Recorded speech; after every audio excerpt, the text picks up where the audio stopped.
قال الله سبحانه وتعالى بسم الله أعوذ بالله من الشيطان الرجيم ألم تر إلى الذي حاج إبراهيم في ربه أن آتاه الله الملك إذ قال إبراهيم ربي الذي يحيي ويميت قال أنا أحيي وأميت قال فإن الله يأتي بالشمس من المشرق فأت بها من المغرب فبهت الذي كفر والله لا يهدي القوم الظالمين۔ محترم سامعین اور سامعات، اللہ تبارک و تعالی نے سابقہ انبیاء کے ان کی قوموں کے قصے بیان کیے ہیں۔ قرآن حکیم کا بہت بڑا حصہ ان پر مشتمل ہے، اور یہ بات مسلمہ ہے کہ قرآن حکیم میں کوئی چیز فضول نہیں ہے، بیکار نہیں ہے، بلا وجہ نہیں ہے۔ قرآن کا ایک ایک حرف اور ایک ایک حرکت وہ کسی نہ کسی فائدے کے لیے ہے۔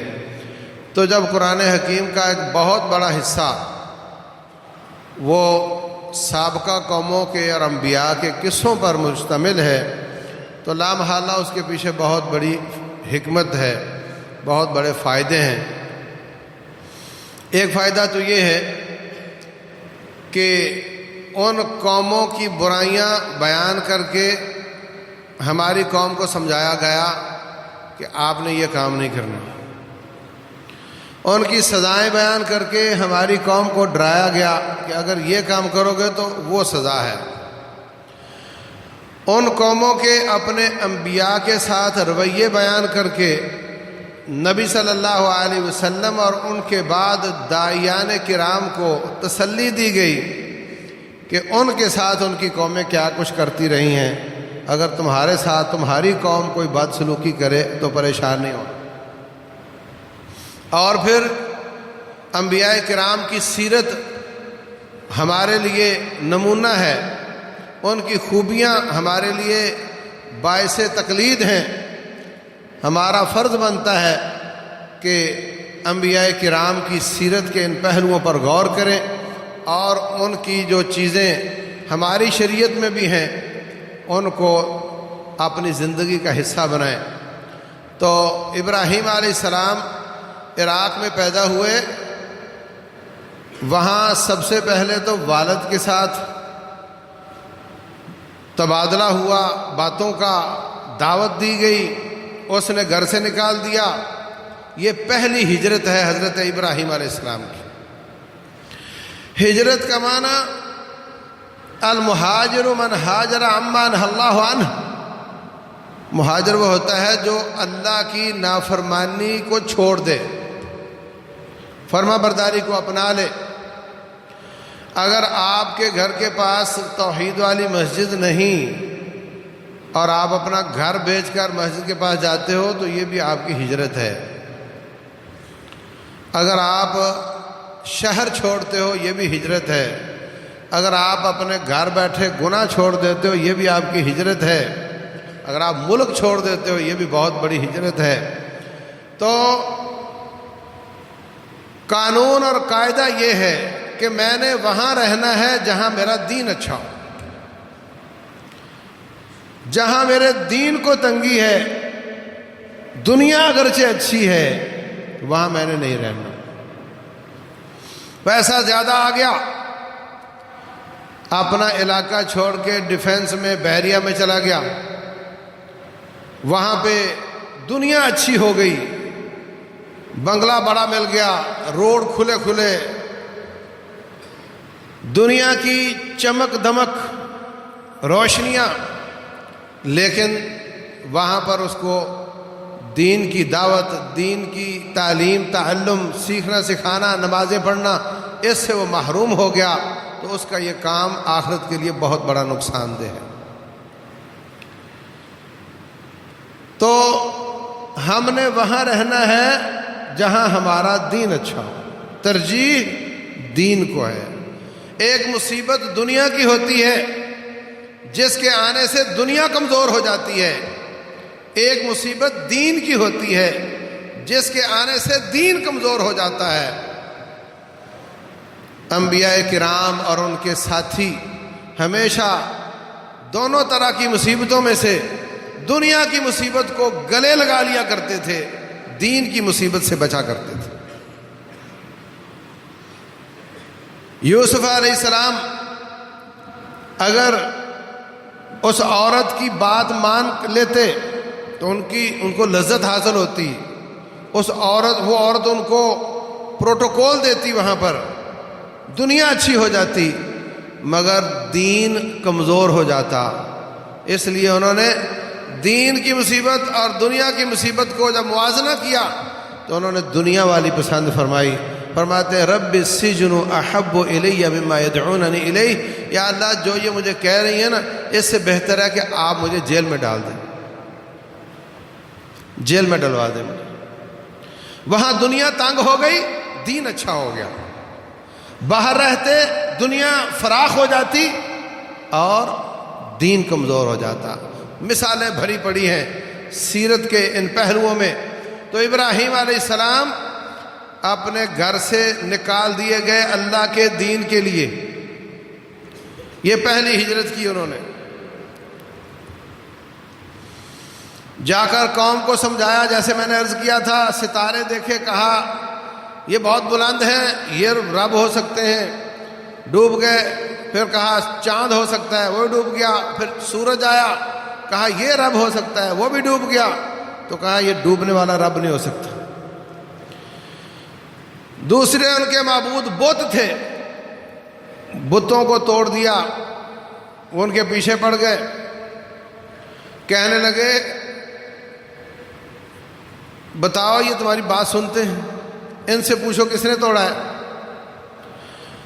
لاجک میں، مناظرے میں، دلیل میں، ریفرنس میں ہار گئے، اکیلے ابراہیم علیہ السلام جیت گئے۔ ذرا تصور کرو کہ پورے معاشرے میں اکیلا آدمی ہو، اس کی کوئی سپورٹ نہ ہو، اس کے ساتھ دینے والا کوئی نہ ہو، اور اکیلا لڑ رہا پوری قوم کے ساتھ۔ فرمایا ان ابراہیم کان امہ، ہمارا ابراہیم علیہ السلام اکیلا ہی امت۔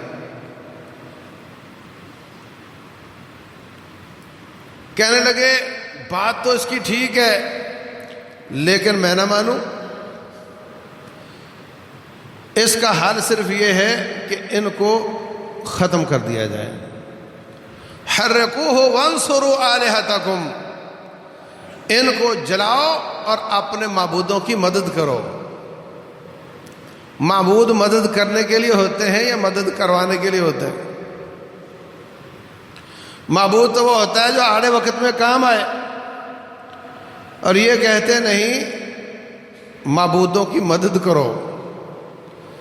مشرک کا دماغ خراب ہوتا ہے، اگر اس کا دماغ ٹھیک ہو تو شرک کبھی نہیں کر سکتا۔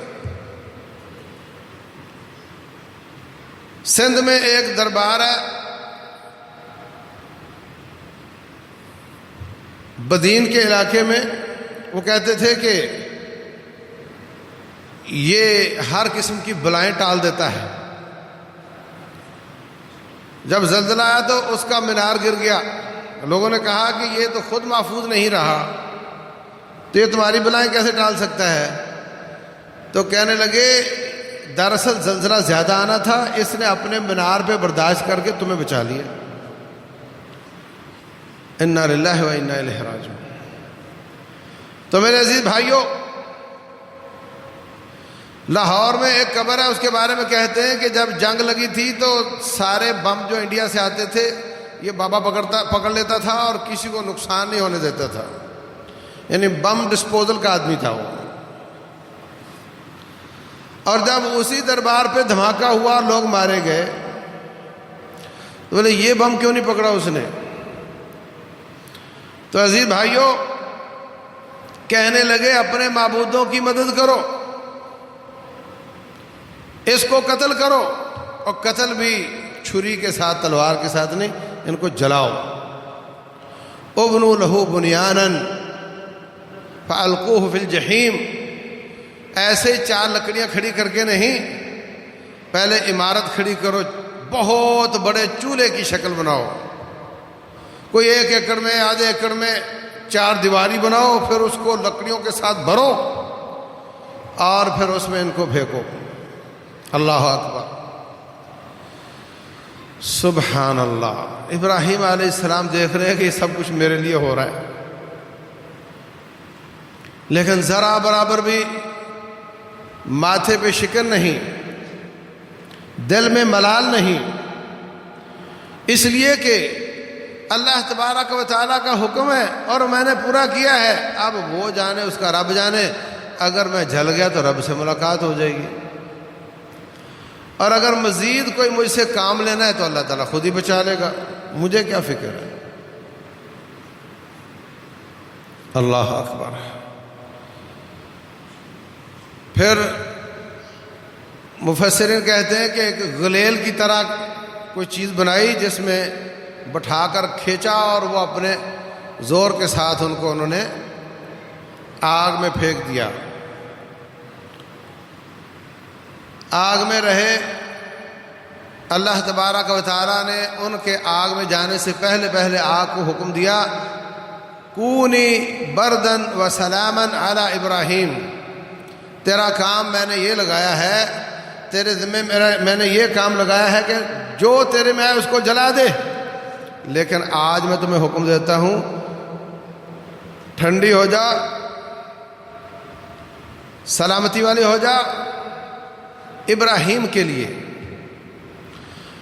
مفسرین کہتے ہیں اگر اللہ تعالیٰ فرماتے ٹھنڈی ہو جا تو وہ آگ اتنی ٹھنڈی ہو جاتی کہ تکلیف دہ حد تک چلی جاتی۔ سلامن کہا تو ٹھنڈی ہوئی مگر سلامتی والی، اور علی ابراہیم کہا، اگر علی ابراہیم نہ کہتے تو آگ کبھی جلا نہ سکتی، ہمیشہ ٹھنڈی ہو جاتی۔ کہا نہیں، ہمیشہ جلاتے رہنا مگر ابراہیم کے لیے ٹھنڈی ہو جائے علیہ الصلوۃ والسلام۔ آگ میں رہے، آگ بجھ گئی، وہاں سے اٹھ کر واپس آ گئے۔ لوگ حیران ہیں، بہت زیادہ یہاں بنی اسرائیلی روایات ہیں جن کا کوئی ثبوت نہیں، ہو سکتا ہے وہ سچ ہوں کہ وہ تورات اور انجیل سے لی گئی ہوں، اور ہو سکتا ہے کہ ان کی کوئی بنیاد نہ ہو۔ رسول اللہ صلی اللہ علیہ وسلم نے فرمایا، یہود و نصارہ جو اپنی کتابوں سے بات بیان کریں، لا تصدقوہم ولا تکذبوہم، نہ تو ان کو سچ کہا کرو نہ جھوٹ کہا کرو۔ اگر جھوٹ کہو گے تو ہو سکتا ہے وہ تورات کا وہ حصہ ہو جو آسمان سے آیا ہے اور تم نے جھوٹ کہہ دیا، اور اگر سچ کہو گے تو ہو سکتا ہے وہ تورات کا وہ حصہ ہو جو انہوں نے شامل کیا ہے، تو آپ نے جھوٹ کو سچ کہہ دیا، اس لیے توقف اختیار کرو۔ تو اس طرح کی ایک روایت میں یہ لکھا ہے کہ ابراہیم علیہ السلام کے کپڑے جل گئے اور جسم کو کچھ نہیں ہوا۔ ابراہیم کہا نا تو ابراہیم کو کچھ نہیں ہوا، کپڑوں کا نہیں کہا تو وہ جل گئے۔ پھر اس کو جوڑتے ہیں جا کر کہ رسول اللہ صلی اللہ علیہ وسلم فرماتے ہیں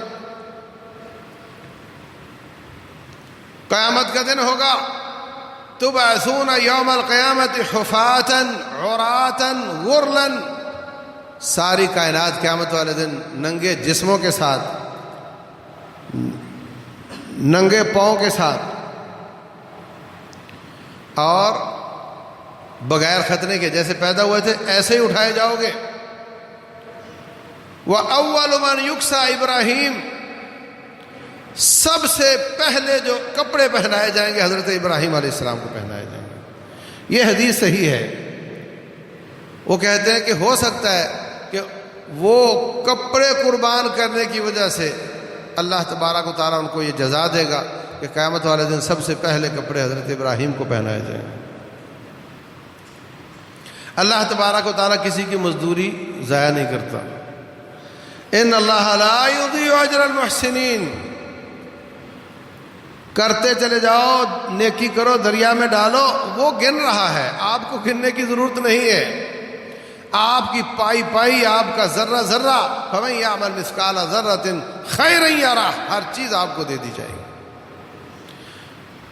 اور جو کچھ رب ذوالجلال کے لیے دنیا میں قربان کرو گے، اللہ تبارک و تعالیٰ وہی کچھ دنیا میں بھی اور زیادہ دے گا اور آخرت میں بھی اس کا بدلہ عطا فرمائے گا۔ من عمل صالحا من ذکر او انثی وهو مومن، جو شخص نیکی کرتا ہے، عقیدہ اچھا ہے، نیکی کرتا ہے، پریکٹیکل بھی اچھا ہے، تھیری بھی اچھی ہے، فرمایا فَلَنُحْيِيَنَّهُ حَيَاةً طَيِّبَةً، ہم اس کی زندگی کو حیات طیبہ بنا دیں گے۔ وَلَنَجْزِيَنَّهُمْ أَجْرَهُمْ بِأَحْسَنِ مَا كَانُوا يَعْمَلُونَ، اور ان کے اعمال کا بعد میں بھی بہترین اجر عطا فرمائے گا۔ تو ان نیکیوں کا اجر اللہ تعالیٰ دنیا میں بھی دیتا ہے، آخرت میں بھی دے گا۔ اللہ اکبر۔ ابراہیم علیہ السلام بچ کر آ گئے تو یہ بہت بڑا معجزہ تھا کہ سب کے سب باز آ جاتے، سب کے سب ان کے مطیع اور فرما بردار بن جاتے، سب کے سب کلمہ پڑھ لیتے، لیکن اتنے کفر اور شرک میں لتھڑے ہوئے تھے کہ پھر بھی مسلمان نہیں ہوئے۔ لیکن یہ واقعہ مشہور ہو گیا، حتیٰ کہ وقت کے بادشاہ کو خبر ملی، لوگوں نے اس کا نام نمرود لکھا ہے، تاریخ والوں نے۔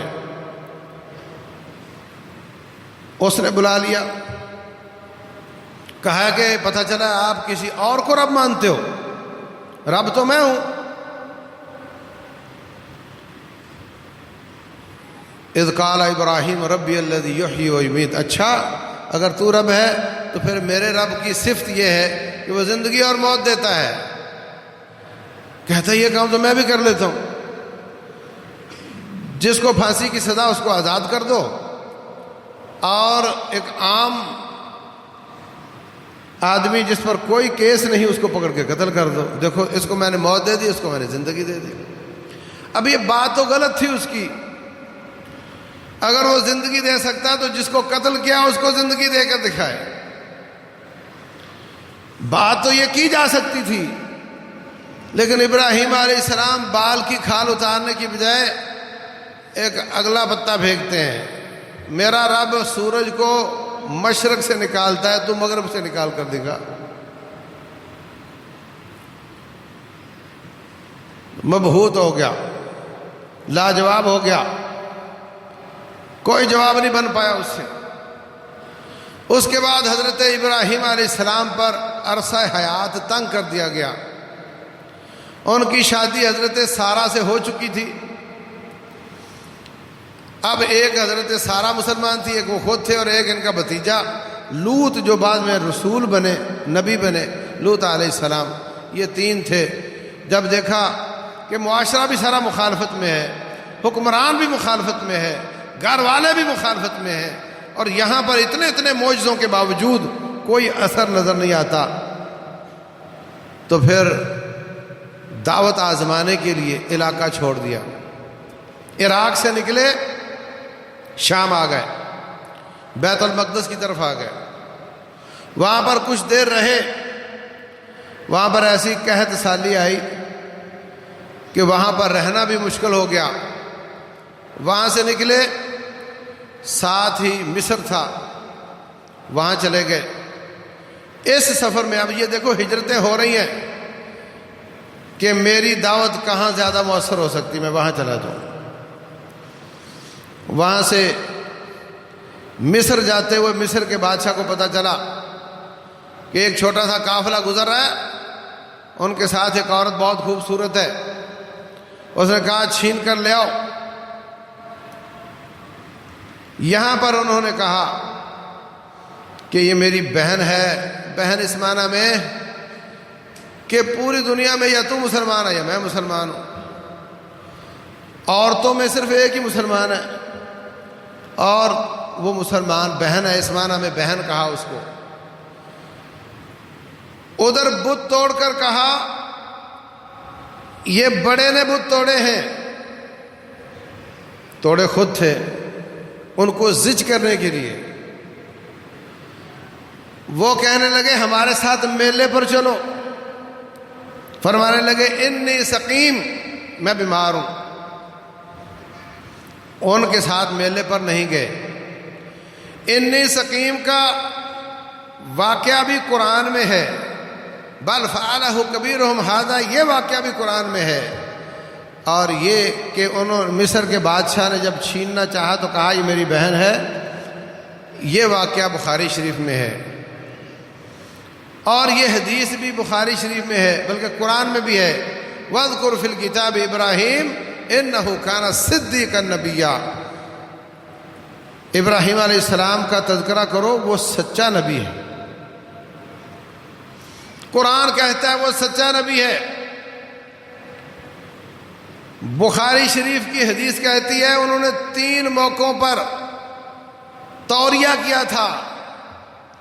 توریہ یہ ہوتا ہے کہ بات ایسی موڑ کر کی جائے کہ دوسرے کو کچھ اور سمجھ آئے، اور وہ بات فی ذات ہی جھوٹ بھی نہ بنے۔ سمجھ آئی بات کی؟ تو آپ اسلام آباد جانا چاہ رہے ہیں، کوئی شخص پوچھ رہا کہاں جا رہے ہو، تو آپ راستے میں کسی پوائنٹ کا نام لے لیں، وہاں جا رہا ہوں، تو وہاں تو آپ جا ہی رہے ہیں۔ کوئی لفٹ مانگ رہا ہے اسلام آباد تک، آپ اس کو بٹھانا نہیں چاہ رہے، آپ ڈر رہے ہیں اس سے، پتہ نہیں کون ہے، نقصان نہ دے دے، تو آپ اسلام آباد سے پہلے کوئی سٹاپ آتا ہے اس کا نام لے دو، تو وہاں تو آپ جا ہی رہے ہیں، جھوٹ تو نہیں ہے یہ، لیکن وہ سمجھ رہا ہے اور آپ کا مقصد پورا ہو رہا ہے، اس کو کچھ اور اس کو توریہ بولتے ہیں، یہ اسلام میں جائز ہے۔ تو ابراہیم علیہ السلام جب فرما رہے ہیں میں بیمار ہوں، تو وہ سمجھنے کو ایسی بیماری ہے چل نہیں سکتے، لیکن وہ چھوٹی موٹی بیماری ہے۔ جب فرما رہے ہیں اس بڑے نے توڑا ہے، تو مقصد ان کو بھی پتا ہے کہ یہ نہیں توڑ سکتا، ان کو بھی پتا ہے کہ یہ نہیں توڑ سکتا۔ جب دونوں کو پتا ہو کہ یہ بات ایسے نہیں ہے تو زج کرنے والی بات ہے نا، اس کو جھوٹ نہیں کہتے۔ لیکن ابراہیم علیہ السلام قیامت والے دن جب ساری دنیا آدم علیہ السلام کے پاس جائے گی، ابا جان ہماری سفارش کریں، اللہ تعالیٰ حساب شروع کر دے، وہ کہیں گے میں نے وہ درخت چکھ لیا تھا جس سے اللہ نے منع کیا تھا، اس لیے میں بالکل نہیں سفارش کر سکتا۔ آپ ابراہیم کے پاس، نوح علیہ السلام کے پاس جاؤ، نوح علیہ السلام فرمائیں گے میں نے بیٹے کی سفارش کی تھی۔ آپ ابراہیم علیہ السلام کے پاس جاؤ، ابراہیم علیہ السلام فرمائیں گے میں نے 3 دفعہ جھوٹ بولا تھا، اس لیے میں بھی سفارش نہیں کر سکتا۔ اور وہ کیا تھے؟ یہی تھے، میں بیمار ہوں، بت بڑے بت نے توڑے ہیں، اور یہ میری بہن ہے۔ تو عزیز بھائیوں، بخاری شریف میں یہ حدیث ہے کہ وہ معذرت کریں گے یہ کہہ کر، اور ادھر قرآن کہتا ہے کہ وہ سچے نبی ہیں۔ تو یہاں پر کئی مفسرین نے حدیث پر اپنا ہاتھ صاف کیا ہے اور کہا دیکھو قرآن کہتا ہے سچا نبی ہے، بخاری کہتی ہے 3 جھوٹ بولنے ہیں، اس کو کاٹ کر پھینک دو، حدیث وہ مانیں گے جو قرآن کے مطابق ہوگی۔ یہ بہت غلط بنیاد ہے۔ اس طرح اگر آپ بخاری کو قرآن سے لڑانے لگ گئے تو اس طرح تو قرآن کو بھی قرآن سے لڑایا جا سکتا ہے۔ اب ان 3 میں سے 2 تو خود قرآن میں ہیں، بخاری کو تو معاف کرو نا۔ اب ادھر آؤ، قرآن میں 2 ہیں اور قرآن ہی کہتا ہے سچا نبی، یہاں جواب دو کیا ہے؟ تو میرے عزیز بھائیوں، اس طریقے سے احادیث کا رد کرنا یہ بڑی خطرناک بات ہے۔ سوچنا چاہیے کہ مجھ سے پہلے کئی صدیاں علماء زندہ رہے، انہوں نے اس کا کیا جواب دیا۔ تو یہ جھوٹ نہیں ہے، یہ توریہ ہے، اور انہوں نے اللہ کے خوف کی کثرت کی وجہ سے ان کو جھوٹ قرار دیا ہے، ان کے رب نے ان کو جھوٹ قرار نہیں دیا ہے۔ اور وہ فرمائیں گے کہ میں سفارش نہیں کرتا۔ تو بہر صورت اس کے باوجود، یہ کہنے کے باوجود کہ یہ میری بہن ہے، وہ ان کو لے گئے جا کر ان کے بادشاہ نے اس کی طرف ہاتھ بڑھانے کی کوشش کی، اس کا جسم سن ہو گیا۔ کہنے لگا دعا کرو میں ٹھیک ہو جاؤں، میں آپ کو کچھ نہیں کہوں گا۔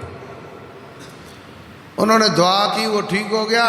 پھر دوبارہ اس نے کوشش کی، پھر سن ہو گیا، پھر دعا کی، پھر سن ہو گیا۔ تیسری بار کہنے لگا اس کو لے جاؤ، اور جاتے وقت ایک لونڈی تھی اس کی، وہ اس کو دے دی کہ یہ تیری خدمت کرے گی۔ مرغوب ہو گیا، مرعوب ہو گیا۔ عربی زبان میں ہا کا استعمال ہوتا ہے، ہاذا، اصل میں ذا ہے، ہا ایک اضافی چیز ہے۔ اسی طرح حاجر اصل میں آجر ہے۔ آجر کہتے ہیں خدمت کرنے والا، اجرت لے کر کام کرنے والا، نوکر۔ تو ان کو نوکرانی کے معنی میں وہ آجر تھیں اور وہ حاجر بن گئی، اور ہم نے ان کو حاجرہ بنا دیا۔ تو بہر صورت وہ لونڈی لے کر چلی گئی۔ ابراہیم علیہ السلام کو بتایا کہ اللہ تعالیٰ نے میری عزت بھی بچا لی، اور اس نے ساتھ یہ نوکرانی دے دی ہے۔ شادی کو کافی سال گزر چکے تھے، اولاد نہیں ہو رہی تھی، تو کہنے لگی میں یہ لونڈی آپ کو دے دیتی ہوں، آپ اس سے نکاح کر لیں، اللہ تعالیٰ ہو سکتا ہے اس سے آپ کو اولاد دے دے۔ اللہ اکبر۔ ہمارے ہاں کہتے ہیں جی فلاں بابا ہے، وہ مستجاب الدعوات ہے، اس کی کوئی دعا رد نہیں ہوتی۔ ہمارے ابراہیم علیہ السلام سے بڑا بابا کہاں سے لاؤ گے؟ 80 سال عمر ہو چکی ہے، اللہ نے اولاد نہیں دی، مانگتے ہیں نہیں دی۔ حضرت زکریا علیہ السلام بوڑھے ہو گئے، ان کی بیوی بانجھ ہو گئی، اولاد مانگتے نہیں دی، اور جب بانجھ ہو گئی تو اللہ نے چاہا تو دے دی۔ اور حضرت ابراہیم علیہ السلام کو بھی اس وقت دے دی جب وہ بوڑھے ہو چکے تھے، ان کی بیوی بانجھ ہو چکی تھی۔ یہ اللہ تعالیٰ ہے۔ یہ کہنا کہ فلاں کی کوئی دعا رد نہیں ہوتی غلط بات ہے۔ نبیوں کے باپ اور رسولوں کے باپ ابراہیم علیہ السلام کی رب چاہے تو رد کر دے، اور چاہے تو کسی عام آدمی کی قبول کر لے۔ یہ اللہ ہے، بادشاہ ہے، اس کو کوئی پوچھنے والا نہیں۔ وہاں سے گئے مصر میں، وہاں جا کر اپنی دعوت کا آغاز کیا۔ اللہ تبارک و تعالیٰ نے حضرت ہاجر سے بیٹا عطا کیا، اس کا نام اسماعیل۔ جب بیٹا پیدا ہوا تو ایک طبیعی سی چیز ہے کہ جس ڈالی پہ پھول لگ جاتا ہے وہ تھوڑا خوبصورت ہو جاتی ہے، اس کی رغبت بڑھ جاتی ہے اس ڈالی کی نسبت جس پہ پھول نہیں ہوتا۔ تو جب دیکھا ابراہیم علیہ السلام کی رغبت تھوڑی ادھر زیادہ ہو گئی ہے تو ٹینشن شروع ہو گئی۔ تو حضرت ابراہیم علیہ السلام اللہ کے حکم سے اپنی اس بیوی کو لے کر اور اسماعیل کو چھوٹی عمر میں مکہ کی طرف ہجرت کر گئے، اور جا کر کے بیت اللہ کے پاس ان کو آباد کر دیا۔ اور حضرت سارہ اور حضرت لوط وہاں رہے، اور اس کے ساتھ لگتا علاقہ ہے لوط علیہ السلام کی قوم کا، جہاں کا اللہ تعالیٰ نے حضرت لوط کو نبی بنا دیا۔ اللہ اکبر۔ اس میں بھی بڑی باتیں ہیں، اس میں بھی بڑے اسباق ہیں۔ جن لوگوں نے ایک سے زیادہ نکاح کیا ہوں ان کو یہ بات زیادہ سمجھ آئے گی، اور ان کو تھوڑا اپنی عورتوں کو ایکسکیوز بھی دینا چاہیے کہ یہ چیز تھوڑی فطری ہے، ایسا ہو جاتا ہے، زیادہ گرم ہونے کی ضرورت نہیں ہے، یہ چیز پیدا ہو جاتی ہے۔ حضرت اسماعیل بچپن میں ان کا قصہ الگ سے لمبا ہے، کیسے کیسے پانی کی تلاش میں حضرت ہاجر نے صفا مروہ کے چکر لگائے، جن کو اللہ تعالیٰ نے حاجی اور عمرہ کرنے والے کے لیے سنت قرار دے دیا۔ اور کیسے بچے نے پاؤں پہ ایڑیاں رگڑی تو اللہ تعالیٰ نے وہاں سے زمزم نکال دیا۔ اللہ اکبر۔ ابراہیم علیہ السلام وہاں پر اپنی دعوت کا کام کرتے رہے اور کبھی کبھی آتے تھے مکہ اور آ کر کے اپنے بچے کی خیر خبر لیتے رہتے تھے۔ اللہ تعالیٰ نے وہاں پر حضرت سارہ سے ان کو بیٹا اسحاق عطا فرما دیا۔ فرشتے آئے، مہمان انسان بن کر آئے۔ حضرت ابراہیم علیہ السلام نے دیکھا مہمان آئے، ان کو بٹھایا، گھر گئے تو ایک بچیا ذبح کیا، اس کو بھونا اور لا کر کے ان کے سامنے پیش کر دیا۔ آپ نے کبھی ایسا کیا ہے؟ بڑے سے بڑا تاجر اور بڑے سے بڑا سیٹھ اور وڈیرا بھی ہو کہ مہمان سے پوچھے ہی نہ اور جا کر بچیا بھون کر لے آئے؟ یہ دل ہے حضرت ابراہیم علیہ السلام کا، یہ سخاوت ہے ان کی، یہ مہمان نوازی ہے ان کی۔ اور جب بچیا لے کر آئے، بھونا ہوا، تو وہ کہنے لگے ہم تو نہیں کھائیں گے۔ ابراہیم علیہ السلام ڈر گئے کہ یہ کھا نہیں رہے تو اس کا مطلب یہ فرشتے ہیں، اور فرشتے ہیں تو پھر کوئی بڑی خبر ہوگی، کیا ہو سکتا ہے؟ کہنے لگے فکر نہیں کریں، ہم آپ کی قوم کے لیے نہیں آئے، ہم آپ کے بھتیجے حضرت لوط علیہ السلام کی قوم کو تباہ کرنے کے لیے آئے۔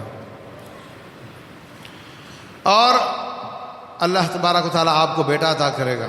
ان کو بیٹے کی بشارت دی، ان کو تسلی دی۔ ان کی بیوی اپنے ہاتھ، جیسا کہ سورہ مختلف صورتوں میں ہے، 27ویں پارے میں بھی ہے، فَصَكَّتْ وَجْهَهَا وَقَالَتْ عَجُوزٌ عَقِيمٌ، اپنے چہرے پہ حیرانگی کے ساتھ ہاتھ مارتی ہیں تو کہتی میں تو بانجھ ہو چکی ہوں، مجھے اللہ تعالیٰ بچہ کیسے دے گا؟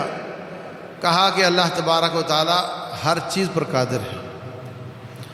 ان واقعات میں نا امیدوں کے لیے امیدیں ہیں، ان واقعات میں اللہ تبارک و تعالیٰ ایمان میں اضافہ فرماتا ہے،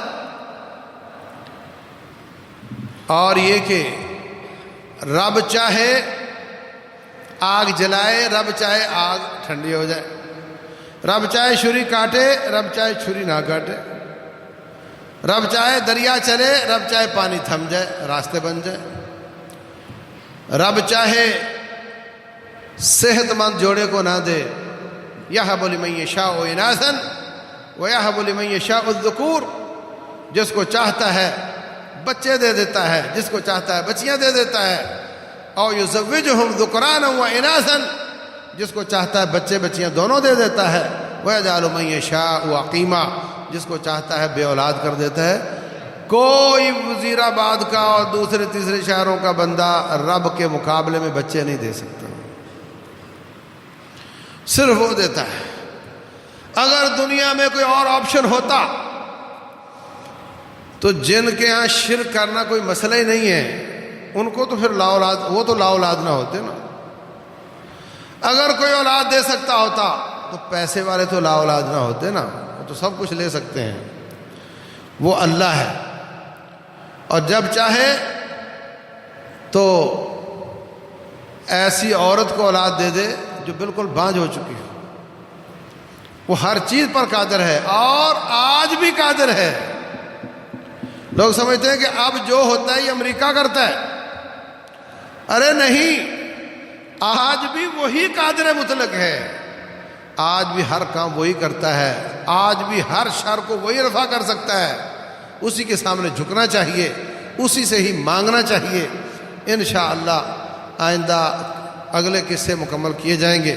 رب ذوالجلال عمل کی توفیق دے، رب ذوالجلال عقیدے کی صفائی کی توفیق دے، رب ذوالجلال اعمال ستھرے کرنے کی توفیق دے، ہمارے گناہوں کو معاف کرے، اپنی ذات بابرکات پر ہمارا یقین اور ایمان زیادہ کرے۔ اللہ عمل کی توفیق دے۔ وما علینا الا البلاغ۔